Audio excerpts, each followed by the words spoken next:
Alright, let's dive into this 2026 clash between Sunrisers Leeds and Welsh Fire. Now, I know what you're thinking, it's just a lineup announcement. But trust me, there's a lot going on here. Why does this matter? Because the 100 isn't just another cricket tournament, it's a high-stakes, fast-paced format where one misstep in team selection can cost you the game. And if you're new to this, imagine T20s on steroids. Every decision is amplified. So let's break down what these squads reveal, and why it's way more strategic than you'd expect. First, Sunrisers Leeds. Their batting lineup: Bryony Smith and Phoebe Litchfield.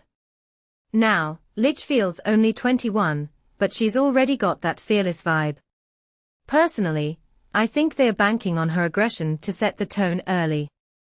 And then there's Lauren Winfield-Hill behind the stumps. What makes this interesting is how her experience as a wicket-keeper batter could anchor the middle overs. But here's the thing, if they lose early wickets, does this lineup have the depth to recover? Because Deepti Sharma and Jess Jonassen are there, but they're not your typical finishers. Jonassen, though, let's talk about her. She's an all-rounder, yes, but her left-arm spin could be a game-changer in the power play.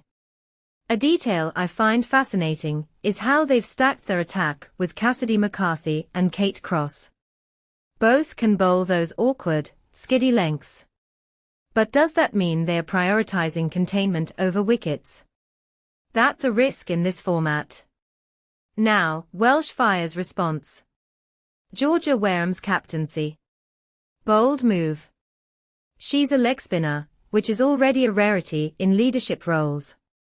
In my opinion, that signals they're leaning into unpredictability. Georgia Volume 50 and Sarah Bryce are their openers.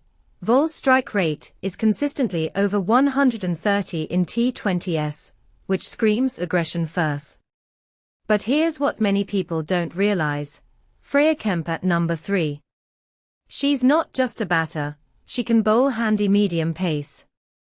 That flexibility. It's gold in a 100-ball game. And Grace Thompson at the death. Her pace is electric, but her inconsistency in pressure moments, that's a red flag. Southby's keeping, though, she's been catching fire lately, no pun intended. But why not go for an extra bowler instead? A deeper question. Are Welsh Fire sacrificing all-round balance for raw power? Let's zoom out. Sunrisers seem to be playing the control game, tight bowling, steady batting. Welsh Fire. They're all about explosive talent, even if it's a bit chaotic. But here's the catch, in the 100, chaos often wins. Think about it. Games are decided in the last 10 balls 60% of the time. So does Leeds' structured approach hold up? Or does Welsh Fire's gamble on volatility pay off? And what about the wicket-keeper roles? Winfield-Hill's leadership adds calm, Southby's agility adds energy. Two totally different vibes. One last thought. Cricket's evolving fast. Tournaments like this aren't just about talent, they're about reading the meta. Will Sunrisers' calculated picks adapt to mid-game chaos? Can Welsh Fire's stars rise under pressure? I'm leaning toward Leeds' depth giving them an edge, but honestly, the margins here are razor thin. Drop your predictions. Do you trust structure or chaos in 2026 100?